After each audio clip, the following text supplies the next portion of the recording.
اسلام دولت جمع کرنے کے خلاف نہیں ہے، ہرگز خلاف نہیں ہے۔ آپ دولت جمع کیجئے۔ صحابہ کرام نے بہت سارے جو دولت مند تھے، دولت کے ذریعے انہوں نے اللہ سے جنت کمائی۔ حضرت سلیمان علیہ السلام دولت مند تھے نا، دولت مند تھے، اللہ نے بے شمار دولت دے رکھی، اور وہی دولت کے ذریعے اللہ کے رسول صلی اللہ علیہ وسلم سے جنت کا ٹکٹ حاصل کرتے ہیں۔ آپ منبر پہ کھڑے ہیں اور صحابہ سارے آگے بیٹھے ہیں۔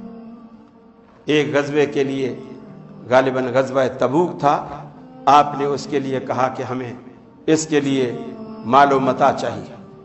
حضرت عثمان غنی، دیکھو ایک ہوتا ہے سوچ میں پڑ جائے بندہ، اب ان کو فکر یہ ہے کہ یار کوئی پہلے اور نہ کھڑا ہو جائے، کوئی اور نہ کھڑا ہو جائے، فوراً سنتے ہی کھڑے ہو گئے۔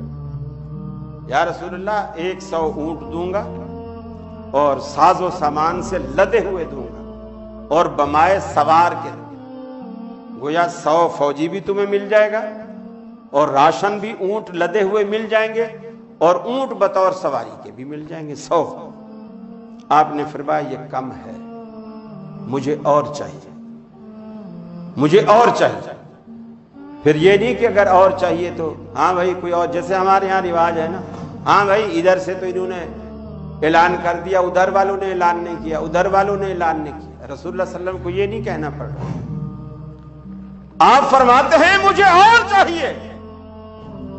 عثمان غنی پھر کھڑے ہوئے، یا رسول اللہ وہ جو میں نے 100 لکھوایا تھا اس کو 200 کر دیجیے، 200 اونٹ دوں گا، ساز و سامان سے لدے ہوئے دوں گا، سواروں کے ساتھ دوں گا۔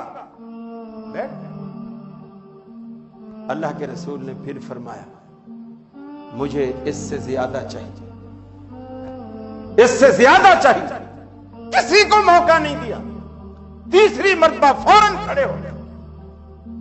یا رسول اللہ صلی اللہ علیہ وسلم 200 کو 300 کر دیجیے، میں 300 اونٹ دوں گا، ساز و سامان سے لدے ہوئے دوں گا اور 300 سواروں کے ساتھ دوں گا۔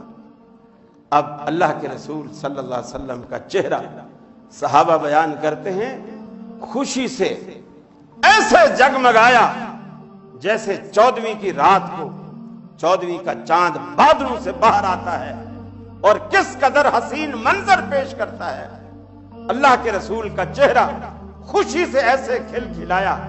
آپ منبر سے نیچے اترے، عثمان چونکہ نیچے کھڑے تھے، آپ منبر سے نیچے اترے، عثمان کو قریب بلایا، سینے سے لگا، جسے کہتے ہیں نا جپھی ڈالی۔ آپ نے جپھی ڈالی، سینے سے لگایا، بغل گیر ہوئے اور پیٹھ پہ تھپکی دی اور کہا عثمان آج کے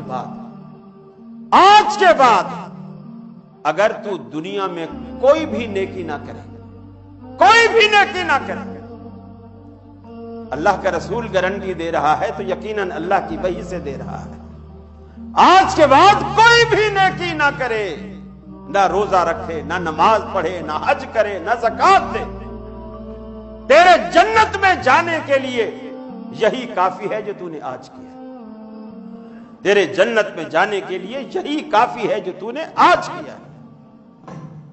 پیسے سے ان لوگوں نے جنت خریدی، جنت کمائی ہے،